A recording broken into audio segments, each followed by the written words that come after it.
거룩하신 주 하나님,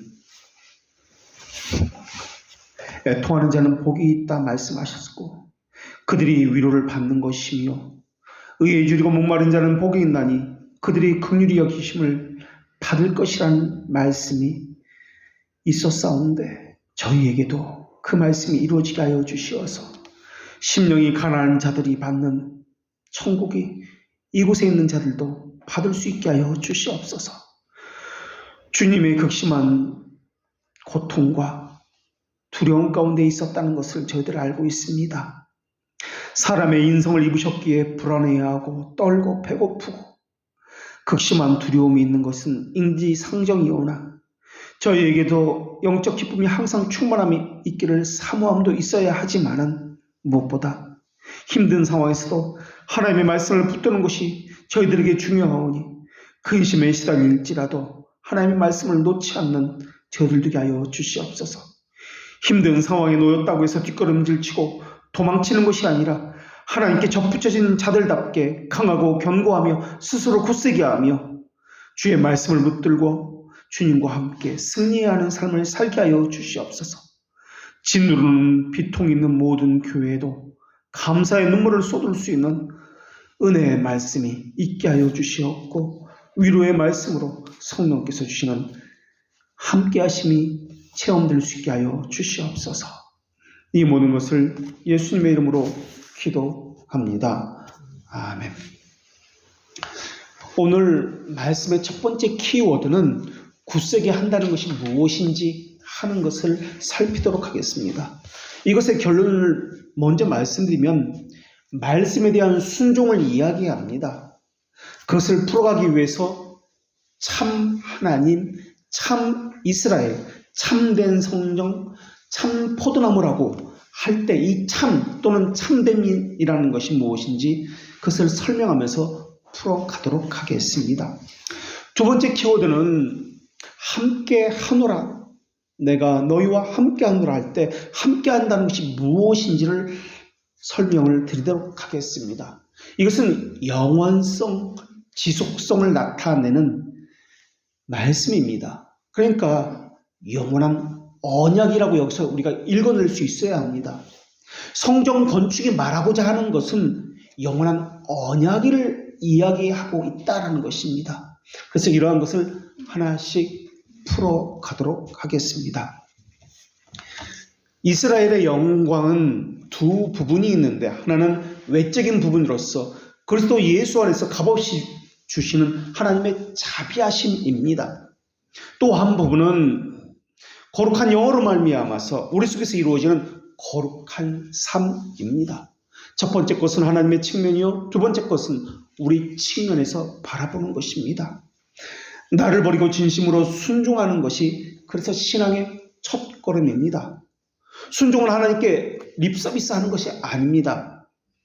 그런데 어떤 사람들은 경건과 관련해서 부담스러워하고 지레 짐작으로 겁먹고 나는 절대 그런 일을 못할 거야. 자신이 해야 할 일들에 대해서, 의무에 대해서 포기하곤 합니다.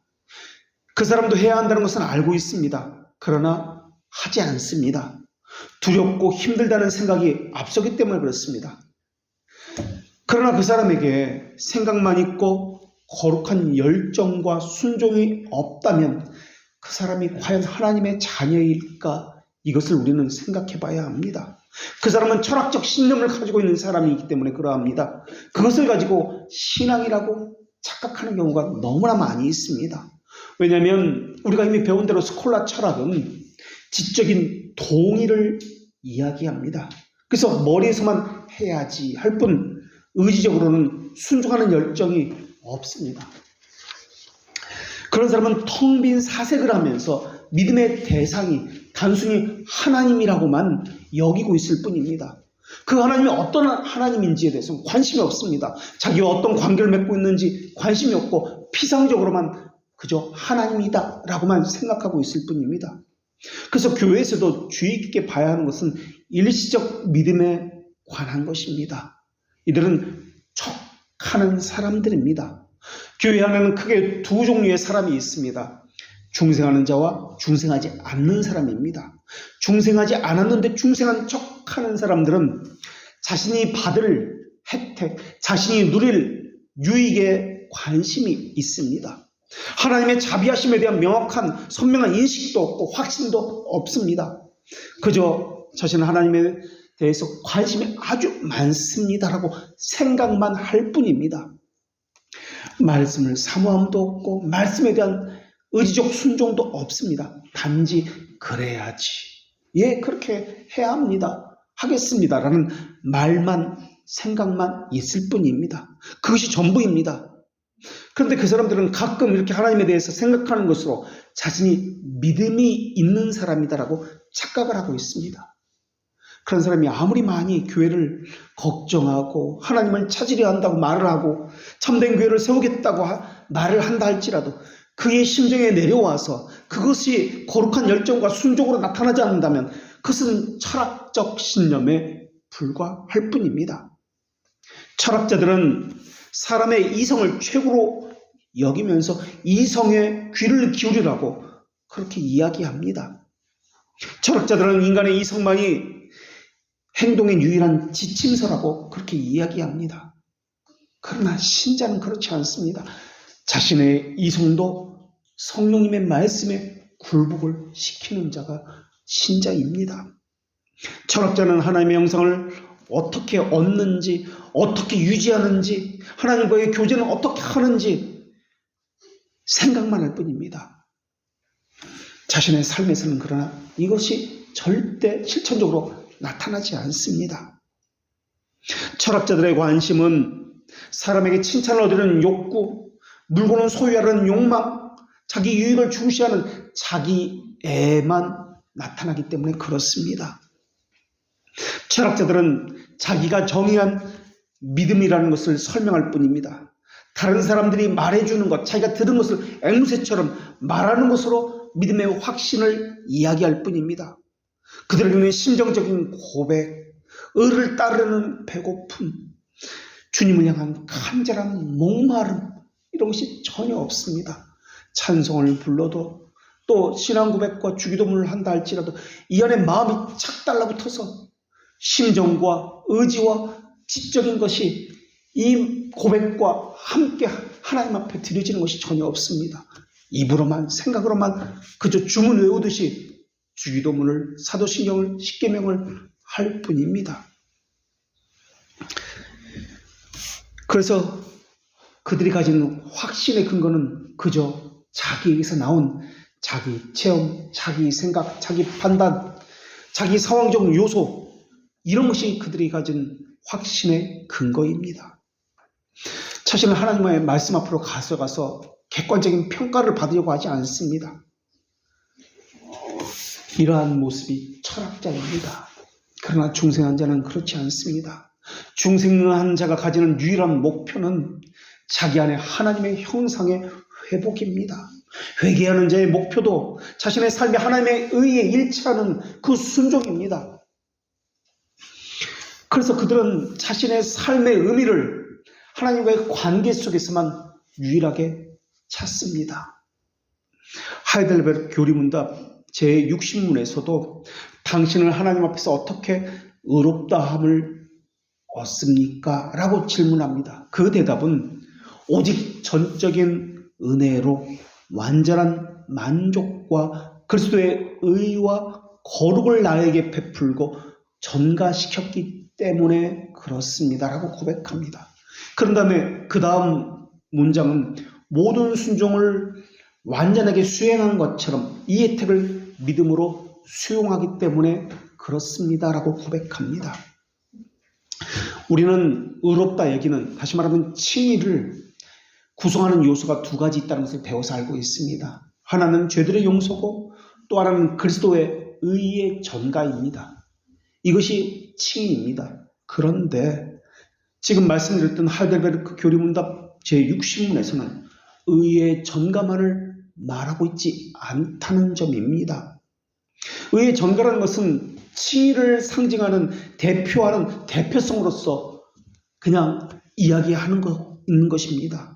그러니까 하이델베르크 교리문답에서는 그리스도의 의의 전가를 다른 말로 완전한 만족의 전가입니다.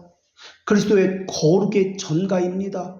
그리스도의 순종의 전가입니다. 라고 함께 말하고 있다는 것입니다. 다시 말하면 칭의를 받은 사람은 죄들의 용서와 함께 그리스도의 완전한 만족의 전가를 받은 사람입니다. 그리스도의 거룩을 전가받은 사람입니다. 그리스도의 순종을 전가받은 사람입니다라고 고백하고 있다는 것입니다.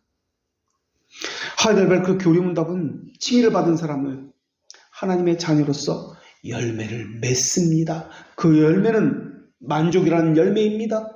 거룩이라는 열매입니다. 순종이라는 열매입니다. 라고 고백하고 있다는 것입니다. 열매라고 하는 것은, 그러니까 거룩과 순종이라는 열매는 구원의 조건이 아니라 결과라는 의미입니다. 그러니까 그 사람의 삶에서 거룩과 순종이 보이지 않는다면 그 사람의 부르심, 칭의도 다시 생각해 봐야 한다는 말입니다. 그 사람이 하나님의 말씀과 일치하는 올바름과 거룩을 향해 있지 않다면 그 사람이 과연 하나님의 형상을 닮았다고 말할 수 있을까라는 것입니다. 하나님의 형상은 에베소서 4장 24절의 말씀대로 진리의 거룩함과 의입니다. 그래서 중생한 자는 하나님을 따라 의와 진리의 거룩함으로 지으심을 받은 새 사람으로 덧입은 자입니다. 그래서 의와 진리의 거룩함의 열매를 갖습니다. 하이델베르크 교리문답의 그 순서를 보면 그래서 칭의를 먼저 말하고 그 다음에 62문부터 그것의 열매인 선행에 대해서 고백하고 있습니다. 그렇기 때문에 칭의와 그것의 열매인 순종, 이것은 하나입니다. 이러한 믿음의 성격에 대해서 모르고 있는 사람이라면 해로운 기만에 속기 쉽습니다. 지금 이스라엘 백성은 가시적인 열매가 너무나 미약하기 때문에 낙심해서 있는 상태입니다. 자신들이 생각했던 이 성전은 웅장해야 합니다. 아름다워야 합니다. 사람들 보기에 우러를만하고 고귀한 모습이어야 합니다. 그런데 자신의 생각대로 되지 않자 힘을 잃어버리고 성전 건축의 동력에 힘이 빠져버렸습니다. 하나님이 이렇게 낙심하고 있는 유대 백성에게 나중 영광에 대해서 말씀해 주시면서 소망을 갖게 하십니다. 그렇다면 나중 영광이 무엇이냐 하는 것입니다. 학계에는 그것이 분명히 나오지 않습니다. 그러나 신약에서 히브리서 8장 2절과 9장 24절에서 참된 것, 참매에 대해서 말씀하고 있습니다. 참이나 참된 것이라고 하는 이 단어는 지금 나타나고 있는 현존의 본질을 이야기하고 있는 것입니다. 그러니까 선지자들이 말한 그림자의 예표의 성취를 말할 때 참 또는 참된 것이라는 단어를 사용합니다. 우리는 오늘 고백에서도 니케아 신경에서 예수님이 참 하나님입니다라고 고백했습니다. 예수님의 본질은 참 하나님이십니다. 동등 본질이라고 그래서 우리는 고백하고 있는 것입니다. 그리스도께서는 참 것의 그림자인 손으로 만든 성소에 들어가지 아니하시고 바로 그 하늘에 들어가 이제 우리를 위하여 하나님 앞에 나타나시고라고 말씀하셨습니다. 그러니까 손으로 만든 성전은 그림자입니다. 그런데 예수님은 그림자 그 속에 들어가지 아니하셨다라고 말씀하시며 하늘로 바로 들어가셨다고 말씀하셨습니다. 그러니까 하나님은 사람의 손으로 만든 것은 그림자고 참된 것이 아니라고 말씀하고 있는 것입니다. 히브리서에서. 참된 것이 말하고자 하는 것은 사람이 세운 것이 아니다. 참된 것이 말하고자 하는 것은 주께서 세우신 것이다 라는 것입니다. 참된 것이 말하고 있는 것에 가장 좋은 용례는 요한계시록 3장 14절에서 찾아볼 수 있습니다. 이렇게 말씀합니다. 하나님께서는 아멘이시여 충성되고 참된 증인이시여 하나님의 창조의 근본이신 이가 이르시되 요한계시록의 3장 14절에 참된 증인이라는 이 말씀은 이사야 43장 10절 이하의 성취를 이야기하고 있는 본문입니다. 그러니까 이사야의 모형이 요한계시록의 3장 14절에서 성취되어서 참된 것이 이것이다라고 말하고 있는 것입니다. 거짓된 증인의 대조가 참된 증인, 진실한 증인입니다. 참된 증인이시며 참 이스라엘이 바로 예수 그리스도라는 이 말씀입니다. 자칭 유대인이라고 하나, 자칭 유대인이라는 말의 의미는 중생한 척하는 사람을 이야기합니다. 자칭 유대인이라고 하는 사람을 이야기합니다. 자칭 유대인이라고 하나 그렇지 아니하고 거짓말하는 자들과 대조되고 있는 것이 참된 증인입니다. 그래서 예수님을 가리켜서 하늘로부터 온 참된 떡, 참 포도나무, 참 이스라엘이라고 말씀하고 있는 것입니다. 하나님은 이 땅에 있는 가시적인 성전과는 다르게 눈에 보이지 않는 하늘에 있는 성전을 참 성전이라고 말씀하셨습니다. 하늘에 있는 장막은 참 성전으로서 구약의 성막, 구약의 성전에 대한 모든 성전에 대한 종말론적인 성취를 이야기합니다. 그런데 성경을 보면은 하늘을 이야기합니다. 그런데 하늘을 이야기하는데 온통 다른 이야기는 없고 성전 이야기만 합니다.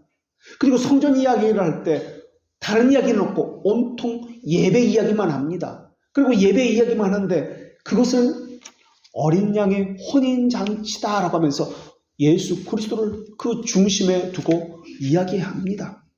그러니까 이 땅에 있는 성전은 참된 것이 아니다. 그림자다, 모형이다. 모든 성전은 앞으로 하늘에서 주어질 성전의 그림자고 모형이다.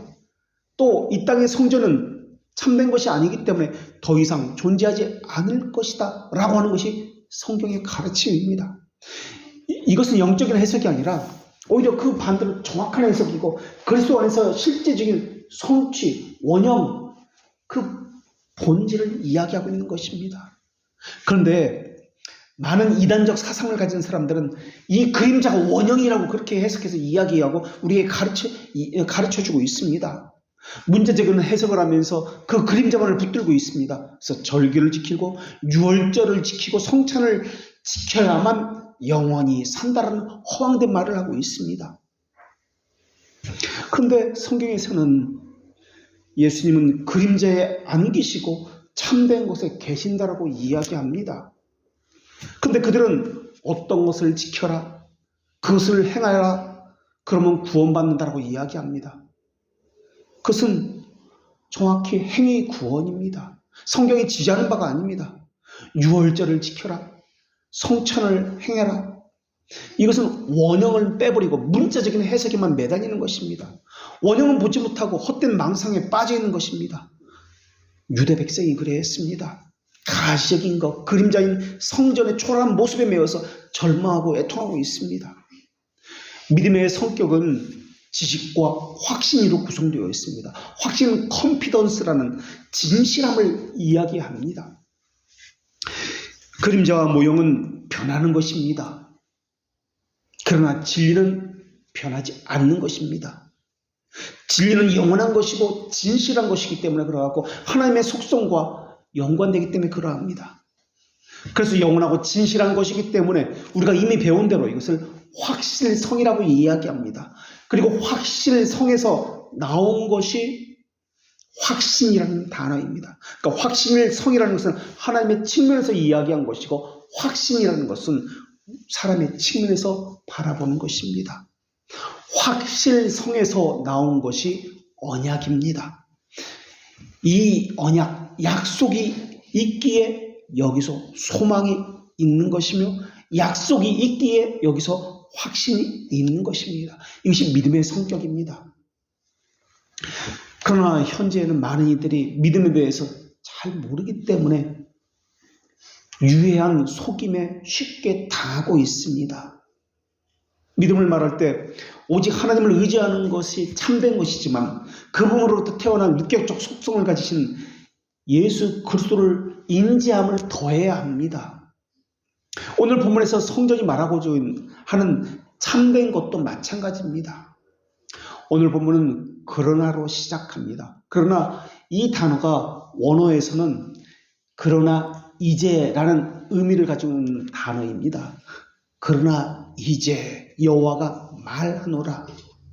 오늘 본문 말씀에는 그 말씀이 구체적으로 드러나지는 않지만 내가 너희와 함께 하겠다는 이 말씀에는 원형을 이야기하는 것이 담겨 있습니다.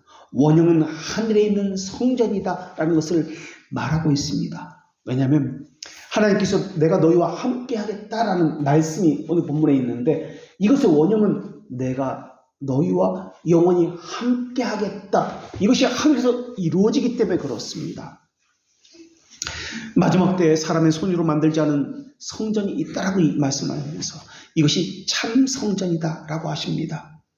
히브리서 9장 11절에서 하나님께서는 그리스도께서는 장래 좋은 일의 대제사장으로 오사 손으로 짓지 아니한 것 곧 이 창조에 속하지 아니한 더 크고 온전한 장막으로 말미암아 오직 자기의 피로 영원한 속죄를 이루사 단번에 성소에 들어가셨느니라 라고 말씀하고 있습니다. 창조에 속하지 아니한 것 더 크고 온전한 장막에 들어가셨다고 말합니다. 참된 성전은 창조에 속하지 아니하였습니다. 이 말의 의미는 시간과 공간 안에 있지 아니합니다. 사람이 짓지 아니했습니다. 가시적인 것이 아닙니다 라는 말의 의미입니다. 하나님의 본질은 영원이라는 개념을 가지고 있기 때문에 언약이 그처럼 영원히 함께 있습니다 라는 말입니다. 언약 역시 영원해야 합니다. 그래야 참 언약이 되기 때문에 그렇습니다. 그래서 영원히 함께 있겠다라는 것이 이루어지는 것입니다. 이것이 오늘 본문에서 말하고 있는 내가 너희와 함께 있겠다라는 참 언약입니다. 이것이 이루어지는 것이 바로 하늘에서 영원히 하나님과 함께 사는 것을 이야기합니다. 영광의 참된 형상이라고 할 때도 참된 것이 있다는 것을 말씀해 주셨습니다. 그런데 유대 백성이 지금 붙들고 있는 것은 참된 것이 아닙니다. 가시적인 것, 시간과 공간에 있는 것, 사람이 지은 그림자와 모형의 성전을 붙들고 있는 것입니다. 이런 것은 상징입니다. 그림자라고 합니다. 삼위 하나님께서 말씀하신 참된 것이라는 것은 아버지와 아들로부터 보내심을 받은 성령님의 인도함을 받아야만 발견할 수 있고 볼 수 있고 깨달을 수 있는 것입니다. 성령님께서 인도하시는 것은 맹목적 믿음이 있는 것이 아닙니다. 맹목적 믿음을 다른 말로 가공적 믿음이라고 이야기합니다. 사람에 의해서 고안된 것, 만들어진 것을 이야기합니다. 믿음은 교회를 존경하는 거 아닙니다. 교회의 지도자를 존경하는 것도 아닙니다. 교회나 목사가 고아물을 만들어서 사람을 속여 다른 길로 인도할 수도 있기 때문에 그러합니다. 그래서 무지한 자들은 교회라는 이름만 내걸면 무분별하게 하나님의 명령으로 동일한 것으로 받아들입니다. 그래서는 안 됩니다. 초대교회에 발렌티누스라는 로마 그 감독이 있었습니다. 이 사람이 한 것은 영주주의를 체계화하고 보급한 사람이 발렌티누스라는 사람입니다. 이 사람은 로마 감독으로서 많은 사람에게 존경을 받았고 경건과 학식이 너무나 풍부한 사람이었습니다. 사람들이 많이 따랐습니다. 오리게네스도 평생 결혼하지 않은 사람입니다. 엄청난 뼈를 깎는 고통으로 거룩한 삶을 살려 했던 사람이 오리게네스입니다. 당시 초대교회 당시 6개 언어가 능통했던 사람입니다. 그래서 원어 성경을 보았던 사람이 오리게네스였습니다. 교리학교 교장으로서 세계적인 명성을 날렸던 사람입니다. 이 사람은 교회 역사상 어거스틴 다음으로 많은 작품을 남긴 사람입니다. 얼마나 많은 사람들에게 존경을 받았는지 모릅니다. 그런데 그들이 만들어낸 잘못된 사상이 교회 안으로 들어와서 고아물과 맹목적 신앙을 만들어냈습니다. 이 사람들은 3세기 사람들입니다. 그런데 지금도 그들의 철학과 사상이 교회 안에 유행하고 있습니다. 사람은 지금들도 지금의 교회라는 이름을 내걸면은 또 이름난 유명한 목사의 이름을 내걸면 오류라 할지라도 진리라고 받아들이고 있습니다. 수많은 사람이 어둠을 빛이라고 착각하고 있고 무지를 올바른 지식이라고 착각하고 있고 철학을 신앙이라고 착각하고 있습니다. 그렇기 때문에 그리스도의 말씀의 진실성을 발견하기 전까지는 그들은 하나님의 자녀가 아닙니다. 오늘 본문의 유대 백성도 어쩌면 그런 면에서는 마찬가지인지도 모르겠습니다. 그들이 붙들어야 하는 것은 그림자와 모형이 아니었습니다. 참된 것이어야 했습니다. 오늘 본문에서 여호와가 이르노라 라고 하면서 말씀을 주시면서 시작이 됩니다. 여호와가 이르노라 라는 말씀은 여호와 계시의 말씀입니다 라는 의미를 가진 단어입니다. 유대 백성이 교회를 세우고자 할 때 인간의 느낌, 판단, 감각에 의존해서 교회를 세우서는 안 된다는 것을 저희들은 몰랐습니다. 하나님의 계시의 말씀에 의존해서 성전을 세워야 한다는 것을 저들은 잊고 있었습니다. 모세가 지은 그 성막 구조, 이거 역시 하나님의 말씀에 철저히 의존해서 지었던 것이 성막이었습니다. 그런데 그들은 자신들의 경험, 자신들의 감각에 의존해서 성전을 짓고자 했던 것입니다. 내 신앙을 바르게 하고 굳건하게 하는 도구는 교회에 그저 다니는 것이나 종교의식에 참여하는 것이 아닙니다. 하나님의 말씀을 바르게 듣고 읽고 묵상하고 훈계받고 가르침으로 양육받으면서 성례로 언약을 보존하고 그러할 때 믿음의 견고함과 확신이 일어납니다. 이것이 없으면 믿음이 연약해져서 수많은 적들에게 무너지고 힘겨운 삶을 살게 될 것입니다. 하나님 우리와 함께 하신다고요. 이 말씀도 말씀을 보내셔서 이것에 대한 보증을 해 주십니다. 이들이 왜 흔들립니까? 지금 이스라엘 백성, 유대 백성들은 흔들리고 있습니다. 그래서 하나님께서는 흔들리는 백성들에게 굳세게 하라라는 말씀을 보내주셨습니다. 이것은 당시 유대 백성들 가운데 원로들, 어르신들이 생각했던 그 성전에 대한 이미지와 다르다는 것을 암시하고 있습니다. 지도자들과 백성들이 다른 생각을 가지고 있을 때 그 간극을 해결하는 방법은 자기 확신이나 자기 판단을 버리고 하나님의 말씀을 청종하고 하나님의 말씀에 복종하는 것 외에는 없습니다. 그래서 늘 교리로 자신의 사상을 점검받아야 합니다. 그렇지 않으면 쉽게 부패하고 그림자만 붙들고 그것을 원형이라 착각하면서 타락한 곳으로 잘못된 신앙을 갖게 쉽습니다. 오늘 본문에서는 스스로 굳세게 할지어다 라는 말씀을 3번이나 반복하고 있습니다. 이 말씀은 모두 명령형으로 되어 있습니다. 명령형은 너희들이 선택하라는 말이 아닙니다. 무조건 순종해야 한다는 의미입니다. 심지어 이 단어는 어원으로 볼 때 어떤 대상에게, 어떤 상대에게 악교풀을 치러가지고 두 가지 것이 딱 달라붙어 있는 것처럼 강하게 착 달라붙어 있다는 그러한 상태를 의미합니다.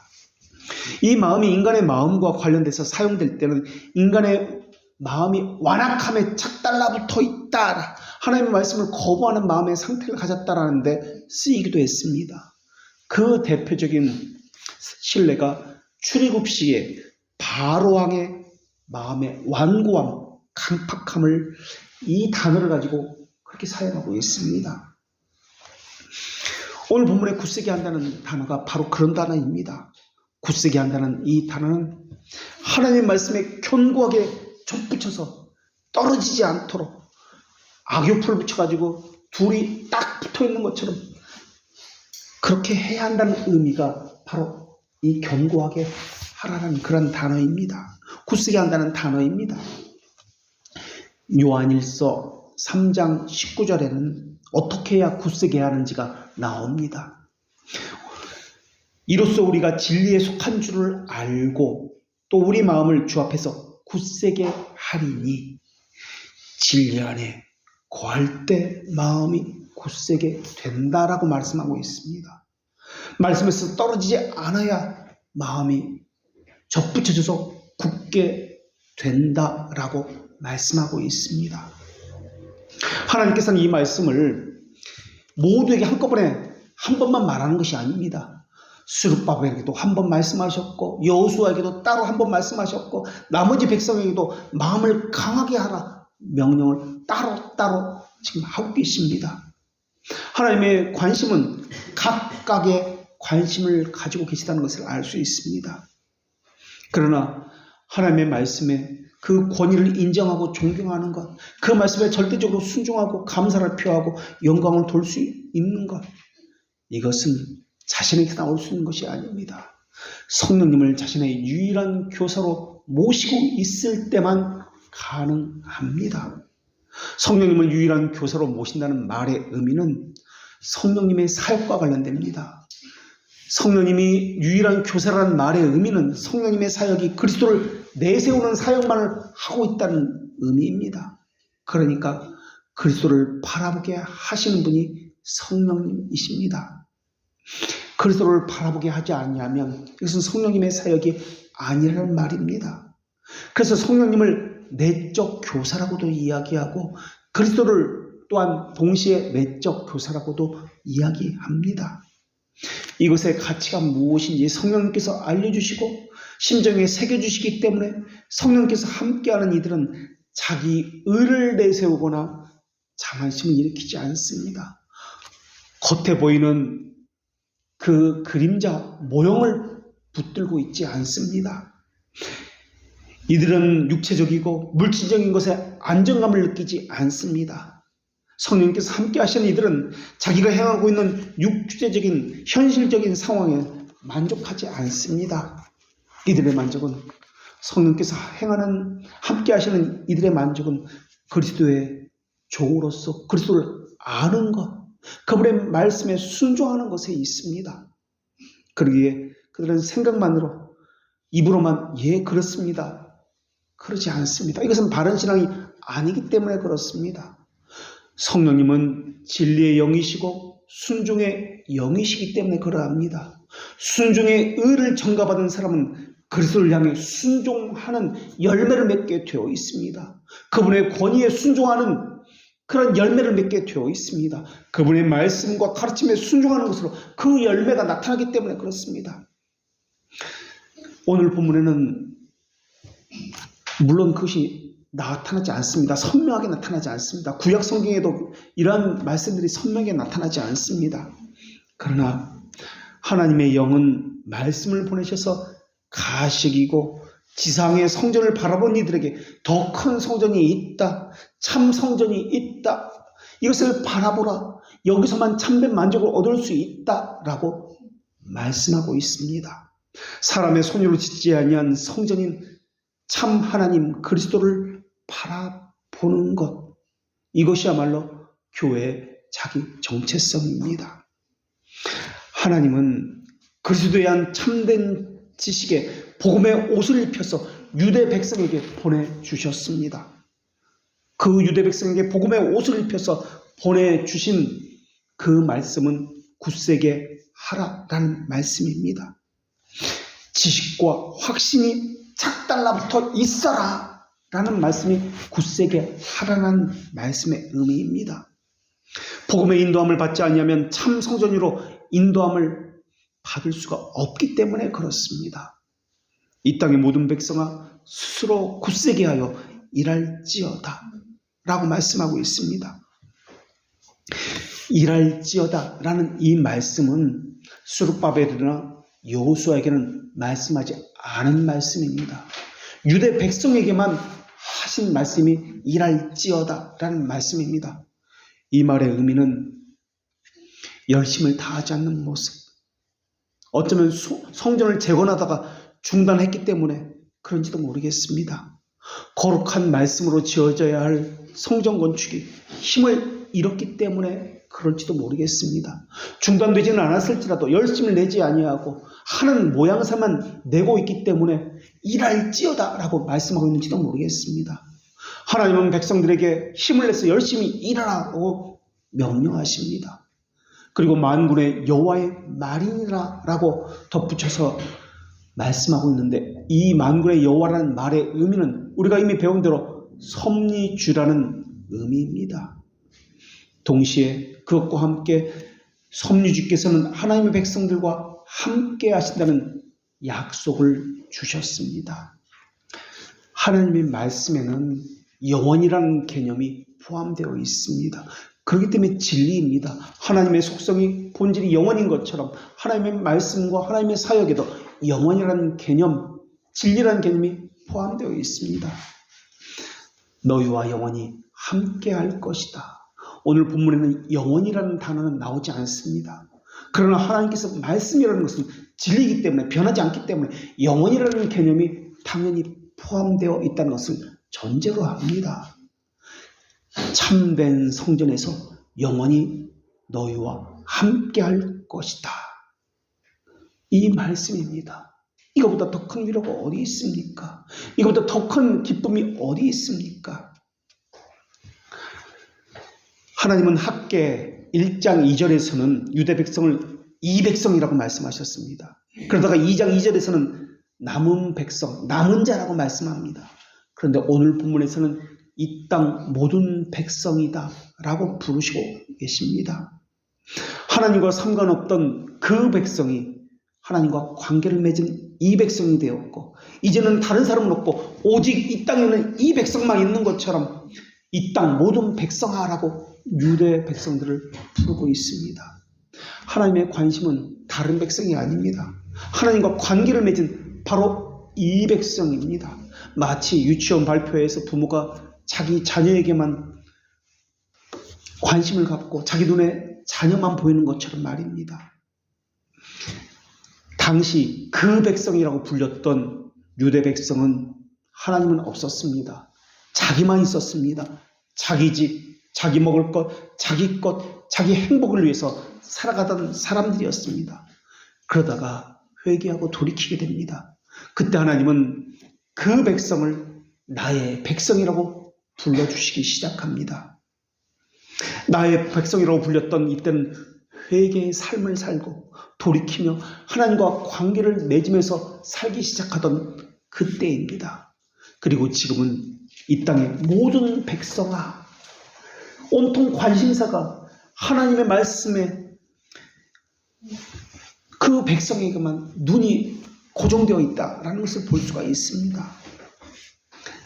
그 백성은, 지금 나의 백성이라고 불리는 이 백성은, 이 땅의 모든 백성이라고 불리는 이 백성은 하나님의 말씀에 어떻게 순종하지?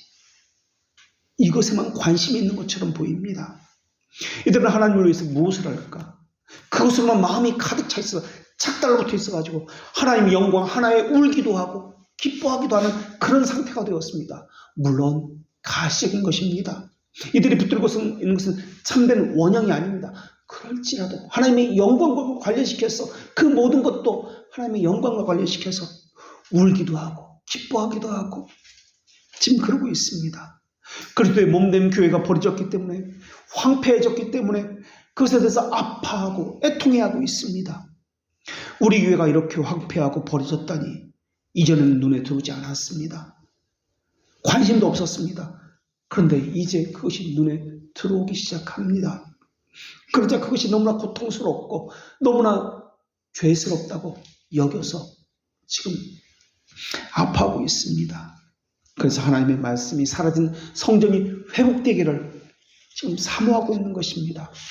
이들은 아모스 선지자가 전한 대로 물이 없는 기갈의 시대를 살고 있는 것이 아니라 말씀에 대한 갈급함이 없는 시대를 살고 있는 것입니다.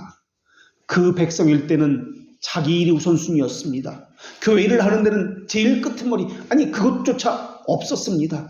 시간이 나오면 하고 시간이 안 되면 안 하고, 그것이 그들이 교회에 대한 태도였습니다. 하나님에 대한 태도였습니다. 꼭 그렇게까지 해야 돼? 그것이 그 백성들의 마음이었습니다. 그래서 하나님은 그 백성이라 불리면서 그들과 거리감을 두셨습니다. 그러던 사람들이었는데 오늘 본문에서는 이 땅에 오직 그들만 있는 것처럼 하나님께서 바라보고 말씀하고 있는 것입니다. 지금 유대 백성은 한 명도 빠짐없이 모든 백성이 교회를 세우는데 전심을 다해서 참여하고 있습니다. 그런데 지도자인 스룹바벨이나 여호수아에게는 일할지어다 라는 말씀을 하지 않았다는데 또 우리는 주목해야 합니다. 모든 백성에게 일할지어다 라고 말씀하셨다는 것에 주목해야 합니다. 실질적인 공사를 하는 것은 백성들이기 때문에 그렇습니다. 실질적으로 교회를 세우는 것은 바로 백성들이기 때문에 그렇습니다. 하나님의 일은 단순히 마음을 강하게 하는 것으로 끝나지 않습니다. 견고하고 굳건한 마음을 토대로 실제 맡겨진 일을 순종하고 일을 해야 합니다. 그것이 그리스도의 종입니다. 종은 자기를 주인이라고 하지 않습니다. 자기가 하고 싶은 대로 하는 사람이 아닙니다. 주인이 원하는 것이 따로 있고 종은 자기가 하고 싶은 일이 따로 있는 것이 아닙니다. 참된 종은 주인이 원하는 것을 하는 것이 종의 기쁨입니다. 사람들은 내가 원하는 것을 하나님도 기뻐한다고 이야기하는데 그렇지 않습니다. 그 주체가 반대가 되어야 합니다. 그런데 당신은 왜 그리스도인이라 불리십니까? 하이델베르크 교리문답 32문은 이것에 대해서 이렇게 답을 합니다. 당신이 왜 그리스도인이죠? 왜냐하면 내가 믿음으로 그리스도의 일원이 되어서 지체가 되어서 그분의 기름 부음에 참여했기 때문에 그러합니다. 그분의 기름 부음에 참여했기 때문에 그렇습니다. 그래서 나는 선지자로서 그분의 이름을 고백하는 삶을 살고 나는 제사장으로서 나 자신을 살아있는 희생제물로 그분께 드리는 삶을 살고 또한 나는 왕으로서 자발적으로 선한 양심으로 이 세상에 사는 동안 죄와 마귀에 대항하여 싸우는 삶을 살기 때문에 그렇습니다. 그리고 영원히 그분과 함께 모든 피조물을 다스릴 것이기 때문에 나는 그리스도인이라고 불리고 있습니다. 정말 그렇습니까? 우리는 어떻습니까? 그리스도인입니까? 그리스도인이라면 그분의 이름을 고백하는 삶을 살고 있습니까? 나 자신을 살아있는 산재물로 드리며 살고 있습니까? 선한 양심으로 죄와 마귀와 싸우고 살고 있습니까? 혹시 이름뿐인 그리스도인은 아닙니까? 하이델베르크 교리문답서를 작성한 우르시누스라는 사람은 이 교리를 이렇게 해설을 했습니다. 그리스도인에는 두 종류의 사람이 있습니다. 하나는 겉으로만 그렇게 보이는 자들이요, 또 하나는 진정한 그리스도인입니다. 겉모양뿐인 그리스도인들은 세례를 받아 부르심을 받은 자들과 한 무리에 속해 있지만은 회심하지 않은 상태로 있는 자들로서 외식하는 자에 불과합니다. 청함을 받은 자는 많되 택함을 입은 자는 적으니라. 나더러 주여 주여 하는 자마다 다 천국에 들어갈 것이 아니오라는 말씀처럼 그들은 교회를 다니고 있지만 아무것도 아닌 자들입니다. 그러나 참된 그리스도인은 세례를 받고 그리스도의 가르침을 고백할 뿐 아니라 참된 믿음을 소유했기 때문에 이 사실을 회개의 열매로서 드러내는 자들입니다. 또 그들은 참된 믿음으로 말미암아 그리스도의 지체가 되었고 또 그의 기름 부음에 참여함을 받은 사람입니다. 그래서 참된 그리스도인은 모두 겉으로는 그리스도의 모습이 드러납니다. 왜냐하면 성경이 다음과 같이 말씀하고 있기 때문에 그렇습니다. 이같이 너희 빛이 사람 앞에 비치게 하여 그들로 너희 착한 행실을 보고 하늘에 계신 너희 아버지께 영광을 돌리게 하라. 나는 행함으로 내 믿음을 너희에게 보이겠노라. 그래서 자신에게 믿음이 있다는 것을 그들은 순종하는 행함으로 보입니다. 그러나 그리스도인의 모습을 지닌 사람들은 모두 실제로 그리스도인이 아닙니다. 왜냐하면 주님은 내가 너희를 도무지 알지 못하니라 라는 말씀으로 그 말씀을 들을 자들이 많기 때문에 그러합니다. 이것이 우르시누스의 하이델베르크 교리문답의 해설입니다. 그 해설처럼 이 땅의 교회는 중생한 자와 중생하지 못한 자, 다시 말하면 그리스도인 척하는 사람들이 함께 있습니다. 그것의 구별은 열매로 알 수 있습니다. 그렇다면 묻습니다. 당신은 어디로 가고 있습니까? 하나님을 향해 가고 있습니까? 하나님으로부터 멀리 떨어지는 쪽으로 가고 있습니까? 내 결정과 내 판단은 누구를 중심으로 하고 있습니까? 하나님 중심입니까? 내 중심입니까? 나는 누구입니까? 그리스도인입니까? 그리스도인 척 하는 사람입니까? 하나님은 하나님의 백성에게 하나님이 함께 하시겠다는 약속을 주셨습니다. 하나님이 함께 하시다는 그 약속은 성전을 짓기 전에도 시작할 때 지금에도 주신 약속입니다. 그리고 성전이 지금 진행되는 이 시기에도 동일하게 오늘 본문에서도 약속을 주셨습니다. 이 약속을 받은 유대 백성은 홀로 버려진 사람들이 아닙니다. 실제 이들은 자기 왕국이 없습니다. 실질적 통치자도 없습니다. 이방의 통치 아래 지금도 살아가고 있습니다. 그러나 이들에게는 온 천하를 주권적으로 다스리는 만군의 여호와께서 함께 하신다는 그 약속이 주어졌습니다. 이 약속을 받은 사람은 이제 두려워할 것이 없습니다. 이제 하나님이 명하신 이 말씀에 순종하는 것, 이것이 그들의 기쁨이요 즐거움입니다. 성경 운축을 한다는 의미는 종교 생활을 한다는 의미가 아닙니다. 일주일에 한 번 교회에 와서 밥 먹고 봉사하고 예배한다는 의미가 아닙니다. 주일만 활동하고 다른 날은 여전히 옛사람처럼 산다는 그런 의미가 아닙니다. 내 삶의 모든 것을 하나님께 거룩한 산제물로 드리며 하나님을 향해 산다는 의미입니다. 그래서 하나님은 그러므로 너희가 먹든지 마시든지 무엇을 하든지 다 하나님의 영광을 위하여 하라고 말씀하셨습니다. 먹는 것, 마시는 것은 물론 일상생활에 속하는 것이요 종교 행동의 문제가 아닙니다. 그러나 이 모든 것을 할 때도 다 하나님의 영광을 위해서 하라는 이 말씀의 의미는 삶의 목적을 분명히 하라는 의미입니다. 무엇을 하든지 그리스도의 품성을 온전히 나타내라는 말의 의미입니다. 도덕적인 성품을 말하는 것이 아닙니다. 한 거룩한 교회의 지체로서 참된 그리스도인의 표지를 열매를 맺고 있느냐라는 말을 하고 있는 것입니다. 다시 묻겠습니다. 여러분은 하나님께서 다스리는 백성입니까? 여러분은 하나님의 몸된 교회를 세우는 사람입니까? 허무는 사람입니까? 우리는 어떻습니까? 어떤 교회입니까? 하나님의 교회입니까? 아니면 사람의 종교적인 모임입니까? 많은 교회는 교회에 복종하기만 하면 하나님의 복을 받는다고 말을 합니다. 믿음은 무지에 근거하지 않습니다. 믿음은 교회를 존경하는 것, 목회자를 존경하는 것으로 되는 것이 아닙니다. 그렇기 때문에 개혁교회라는 이름만 가지고 참된 교회라고 착각해서는 안 됩니다. 무지를 올바른 믿음이라고 말해서도 안 됩니다. 개혁교회 다니기 때문에 참된 신자라고요? 그런 말은 어디에도 없습니다. 믿음은 행위에서 비롯된 것은 아니지만은 믿음은 말씀에서 벗어나면 떨어진다는 특성을 가지고 있습니다. 말씀은 하나님을 바라보는 거울과 같기 때문에 그렇습니다. 하나님이 인간 사역자를 사용하시든지 권능으로 직접적으로 사역하시든지 간에 하나님은 하나님의 계획한 자를 하나님께 이끌려고 늘 말씀을 가지고 그들을 하나님께로 이끄십니다. 그래서 믿음을 다른 말로 말씀에 대한 순종이다라고 이야기합니다. 하나님이 왜 우리에게 믿음을 주셨습니까? 중생을 깨닫기 위해서입니다. 왜 하나님은 우리에게 말씀을 주셨습니까? 하나님의 영원한 작정이 담겨 있다는 것을 깨닫게 하기 위해서입니다. 하나님의 자비하심을 깨닫게 하는 모든 것이 담겨 있는 것이 말씀입니다. 그래서 이 말씀을 다른 말로 믿음의 교훈이라고 이야기합니다. 이 교훈이라는 단어는 디모데전서 4장 6절에 보면 원어로 교리라는 단어로 이야기합니다. 그런 면에서 이사야 선지자는 너희는 귀를 기울이고 내게 나와 들으라. 그리하면 너희 영혼이 살리라라고 얘기합니다. 내게 나와 들으라.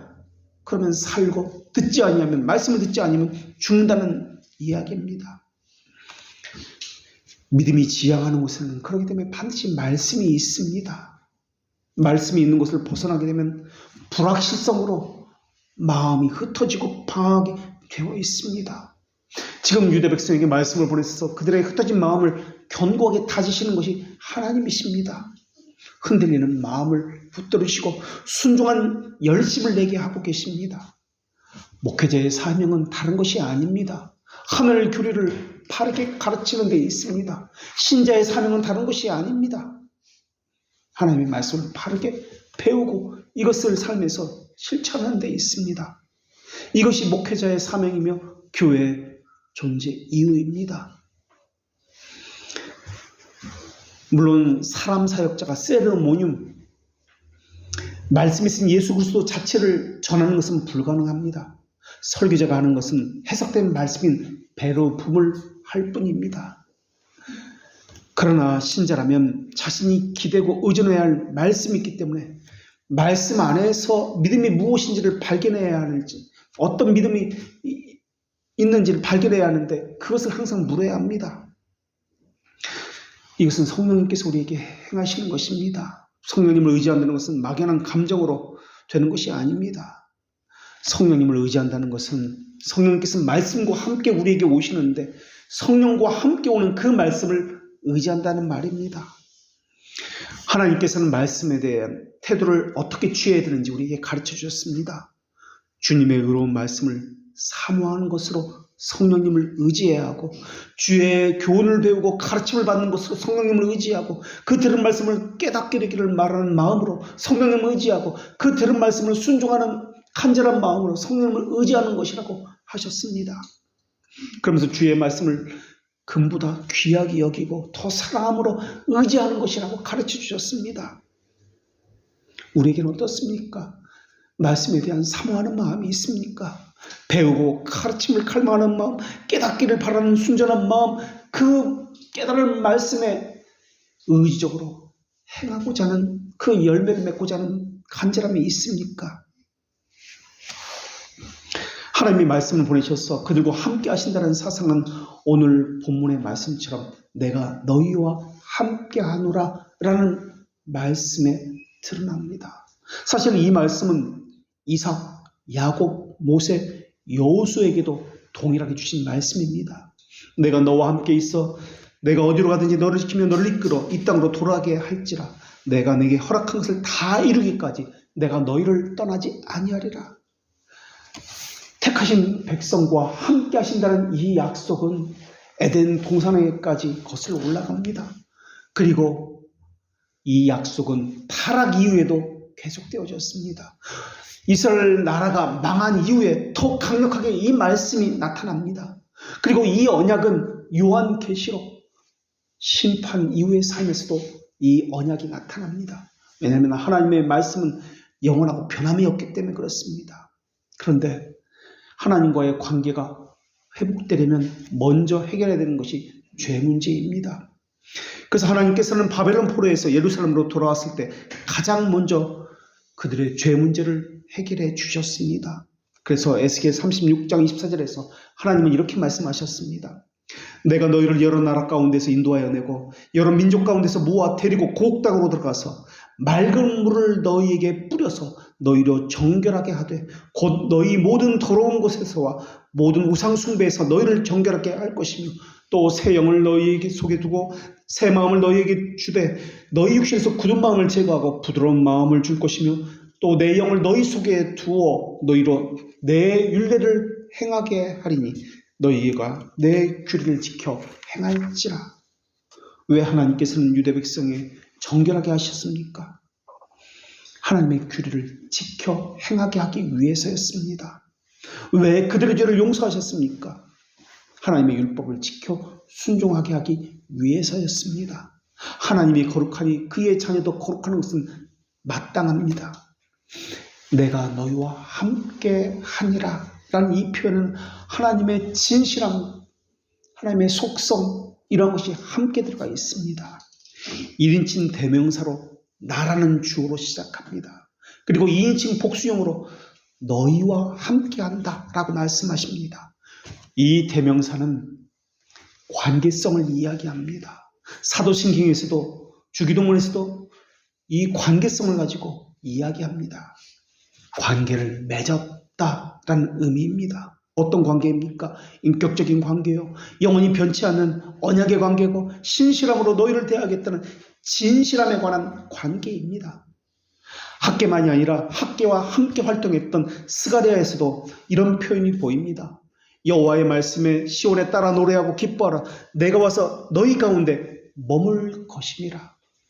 스가랴를 통해서 주신 말씀은 언약의 신실함, 불변함을 다시 한번 강조하는 말씀이 있습니다.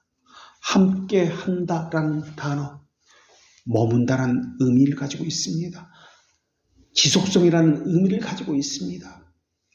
사람은 언약을 깨트리고 지속하지 못하고 변합니다. 그러나 하나님은 하나님이시기 때문에 하나님의 말씀은 변하지 않습니다. 이것은 진리이기 때문에 영원합니다. 하나님의 언약은 변하지 않습니다. 반드시 지킵니다. 그래서 하나님이 하신 언약을 가리켜서 우리는 영원한 언약이다라고 이야기합니다. 변하지 않기 때문에 그렇습니다. 하나님의 사역도 변하지 않기 때문에 그렇습니다. 세상의 다른 가치관은 기준은 늘 변하고 움직이지만 하나님의 말씀은 어느 시대 누구에게나 어떤 상황에서도 한결같은 진리이기 때문에 그렇습니다. 그렇기 때문에 우리 삶의 절대적인 잣대고 표준이 하나님의 말씀입니다. 굳세게 하십시오. 악교풀로 붙인 것처럼 말씀 안에 머물고 떨어지지 마십시오. 하나님과 함께 하신다는 이 언약은, 영원한 언약은 노아와 세운 언약이기도 하고 아브라함과 이삭과 맺은 언약과 일치하는 지속적인 언약입니다. 지금까지 이 언약은 한 번도 변한 적이 없는 언약이며 앞으로도 변하지 않을 언약입니다. 이 언약 안에는 하나님의 속성이 함께 들어있기 때문에 그렇습니다. 하나님은 신명기 29장 14절에서 모세에게 이렇게 말씀하셨습니다. 내가 이 언약과 맹세를 너희에게만 세우는 것이 아니라 오늘 우리 하나님의 여호와 앞에서 우리와 함께 여기 서 있는 자와 오늘 우리와 함께 여기 있지 않는 자들에게까지이니. 이사야 59장 21절에서 하나님은 또 이렇게 말씀하셨습니다. 여호와께서 이르시되 내가 그들과 세운 나의 언약이 이러하니 곧 내 위에 있는 나의 영과 너의 입에 둔 나의 말이 이제부터 영원토록 너의 입에서와 너의 후손의 입에서와 너의 후손의 후손의 입에서 떠나지 아니하리라. 이것이 여호와의 말씀입니다. 언약이 변하지 않음 때문에, 영원함 때문에 성도들은 두려워할 이유가 이제는 없습니다. 하나님은 영원히 하나님의 교회, 주님의 교회와 함께 하신다고 약속하셨기 때문에 그렇습니다. 그리고 하나님은 학교와 함께 활동했던 선지자인 스가랴를 통해서 성경 건축이 무엇을 의미하는지 말씀해 주셨습니다. 스가랴 1장 16절의 말씀입니다. 그러므로 여호와가 이처럼 말하노니 내가 불쌍히 여김으로 예루살렘으로 돌아왔은즉 내 집이 그 가운데 건축되리니 이스라엘 예루살렘 위에 목줄이 쳐지리라. 만군의 여호와의 말이니라. 그가 다시 외쳐 이르기를 만군의 여호와의 말씀에 나의 성읍들이 넘치도록 다시 풍부할 것이라. 유다 백성이 예루살렘으로 돌아온 이유가 무엇이라고 말씀하고 있습니까? 하나님이 불쌍히 여기심으로 말미암아입니다. 하나님의 자비하심이 유일한 원인입니다. 하나님의 집이 그 가운데 건축된다라는 이 말씀의 의미는 하나님이 너희와 함께 있겠다라는 의미입니다. 성전이 건축된다는 말의 의미는 하나님의 말씀이 풍성하게 넘친다는 의미입니다. 그 말씀을 사랑하는 자들이 넘치며 그 가르침을 배우고 사모하는 자들이 넘치며 그 말씀을 경외하고 순종하는 자들이 넘치게 하시겠다는 말의 의미입니다. 교회가 건축되는 것도 그것입니다. 다른 것으로 교회가 세워지는 것이 아닙니다. 참된 교회의 표지는 많은 사람이 모였다는 것으로 되는 것이 아닙니다. 말씀이 기강이 세워지는 것으로 되는 것입니다. 기강이 바르게 세워진다는 것은 하나님의 말씀으로 다스림을 받고 그가 하나님의 말씀을 권위를 존중하고 두려워하고 사랑한다는 의미입니다. 동시에 하나님의 말씀을 무시하고 순종하지 아니하고 자기 보기에 좋은 대로 행하는 이들은 그 교회에 발을 들이지 못하게 한다는 의미입니다. 그래서 웨스트민스터 신앙고백서 30장에서는 교회는 사람들을 교회의 교제에 받아들이기도 하며 부적당한 사람은 교회에서 제거할 권능이 있습니다라고 고백을 합니다. 그 권능을 교회의 열쇠의 권한이라고 부르고 있습니다. 그 견책으로 인해서 하늘나라가 열리기도 하고 하늘나라가 닫히기도 합니다라고 고백합니다. 교회의 기강과 견책을 둔 이유는 교회에 내릴 하나님의 진노와 심판을 막기 위해서입니다. 우리는 성찬에도 성찬에 잘못 참여한 자들 때문에 그 모든 회중이 그 교회가 하나님의 진노와 심판을 모두가 다 받는다고 이야기합니다. 기강이 없는 교회도 마찬가지입니다. 우리의 신앙고백서는 그 모든 교회가 하나님의 진노를 받는다라고 이야기합니다. 그러니까 참된 교회는 건물이 아니라 그 교회 교인들이 어떻게 하느냐를 이야기합니다. 그러니까 참된 교회는 찾아내는 것이 아니라 그 교회 교인들, 우리가 교회를 어떻게 세우느냐, 그것으로 참된 교회인지 헛된 교회인지 드러난다는 것입니다. 다른 사람이 어떻게 하는 것이 아니라 내가 지체로서 어떻게 하느냐를 가지고 참됨을 이야기해야 한다는 것입니다. 그래서 하나님께서는 정작 일하고 움직이는 그 백성들에게 일하라, 굳세게 하라고 따로 불러서 말씀하고 있는 것입니다. 정작 일하고 움직여야 하는 백성들은 그 유대 백성이기 때문에 그렇습니다. 그래서 하나님은 이 땅의 모든 백성아 스스로 굳세게 하여 일할지어다 라고 말씀합니다. 교회에 기강이 없는 것을 교회라고 할 수 있습니까? 기강도 없고 교회 질서도 없고 자기들이 편한 대로 하는 것은 교회가 아니라 사교 모임입니다. 성전이 내 영광으로 충만하리라 라는 말씀은 하나님의 말씀의 충만입니다. 아브라함의 육신적 후손이라는 것을 자랑하지 마십시오. 아브라함의 자손은 그저 일주일에 한 번 교회 다니는 것으로 되는 것이 아닙니다. 속으로 아브라함이 우리 조상이라 생각하지 마십시오. 하나님은 돌들로도 아브라함의 자손이 되게 하실 수 있습니다. 예수님께서 말씀하시기를 너희가 아브라함의 자손이면 아브라함이 행한 일들을 할 것이다 라고 말씀하셨습니다. 아브라함은 믿음으로 의롭다함을 받았습니다. 그런데 이 말의 의미는 다른 말로 하면 순종으로 의롭다함을 받았다는 말의 의미입니다. 이삭을 번제물로 드린 것이 그의 의로 여김을 받았다라고 성경은 기록하고 있습니다. 물론 이삭을 번제물로 드린 것을 순종은 구원의 근거나 공로가 아닙니다. 그런데 하나님의 말씀에 대한 순종은 여기서 하나님의 자비하심을 열매입니다. 순종은 하나님의 자비하심의 열매이기 때문에 우리는 믿음을 이야기할 때 반드시 제1원인을 이야기해야 합니다. 다른 사람들이 아무리 믿음이라는 제3원인, 십자가라는 제2원인을 이야기한다 할지라도 제1원인을 빼고 말한다면 그것은 잘못된 사상이라는 것을 우리는 배워서 알고 있습니다. 참된 경건의 실제적 근원, 온갖 환난 속에 인내, 하나님을 바라보는 열정의 기도, 고통 속에 지조, 진리를 고백하고 배우는 것, 이 모든 것은 하나님의 선하심 기쁨만이 유일한 원인입니다. 선택된 자를 선택되었다는 것을 확신하기 때문에 거룩한 삶을 사는 것입니다. 거룩한 삶을 산다는 것은 하나님과 관계를 맺었다는 것을 인식하는 삶을 산다는 말입니다. 그래서 중생한 자들은 늘 하나님의 자비하심을 바라고 삽니다. 견인의 확신은 물질이나 가시적인 것에서 찾는 것이 아니라 하나님의 자비하심에서 찾습니다. 그래서 성도의 견인은 한편으로는 영적인 전투를 일으키지만 또 한편으로는 순종과 경건을 일으킵니다. 그래서 성전을 건축한다는 말의 의미는 두 가지 의미가 있는데 하나님의 자비하심을 지속적으로 바라본다는 말이며 동시에 한편으로는 순전한 말씀과 기강 아래 지속적으로 순종한다는 말의 의미입니다. 이것이 되지 않으면 모형과 그림자에만 매달려서 거짓교회로 치달리게 될 것입니다. 거짓교회는 그래서 고함물을 만들어낼 것이고 사람의 편의주의에 의해서 그 교회가 늘 상황적으로 변해가게 될 것입니다. 그러나 참된 교회는 하나님의 영원한 언약이 있습니다. 성령님께서 참된 교회의 성도들은 하나님의 말씀으로 굳세게 붙들어 주신다는 언약입니다.